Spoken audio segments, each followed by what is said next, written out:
Zee 24 तास एक पाऊल पुढे। एकीकडे निम्मा महाराष्ट्र दुष्काळानं होरपळून निघतोय तर दुसरीकडे रत्नागिरीत बारमाही वाहणारी वशिष्ठी नदी इथले नागरिकच दूषित करत असल्याचं धक्कादायक वास्तव समोर आलंय।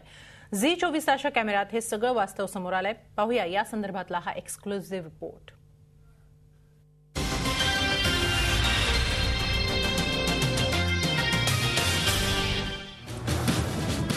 वशिष्ठी नदी दिवसाढवळ्या अशी प्रदूषित केली जाते आणि या दुसऱ्या दृश्यात पहा, दूषित झालेलं हे पाणीच चिपळूणवासीय पितात। चिपळूणवासियांच्या जीवाशी असा खेळ होत असल्याचं धक्कादायक आणि किळसवाणं वास्तव झी 24 तासच्या कॅमेऱ्यात कैद झालंय।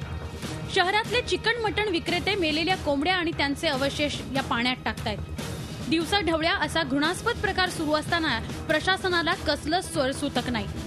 नागरिकांच्या जीवाशी मात्र खेळ सुरू आहे।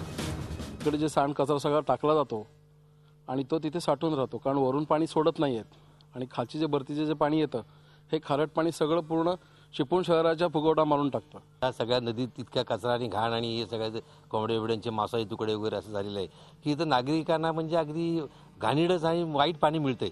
त्याच्यामुळे रोगराई भयंकर वाढलेली आहेच आणि आणखीही वाढण्याची शक्यता आहे। झी 24 तासनं या किळसवाण्या प्रकाराचं चित्रीकरण केल्यानंतर आरोग्य सभापतींना जाग आली आणि त्यांनी कारवाईचे संकेत दिले। काही जण आम्ही आता त्यांनी जर ऐकले नाहीत आणि ते ऐकत नाहीत, त्यामुळे आता आम्ही त्यांच्यावर कठोर कारवाई करण्याचा निर्णय घेतलेला आहे। परशुराम घाटातून वशिष्ठी नदीचे विहंगम दृश्य पाहायला मिळते, मात्र प्रत्यक्षात या नदीच्या पोटात काय दडलंय याबाबतचं सत्य झी 24 तासनं समोर आणलंय। किमान आता तरी प्रशासनाला जाग येईल अशी अपेक्षा करूया। झी 24 ताससाठी रत्नागिरीहून संदेश सावंतसह ब्युरो रिपोर्ट, मुंबई। झी 24 तास एक पाऊल पुढे।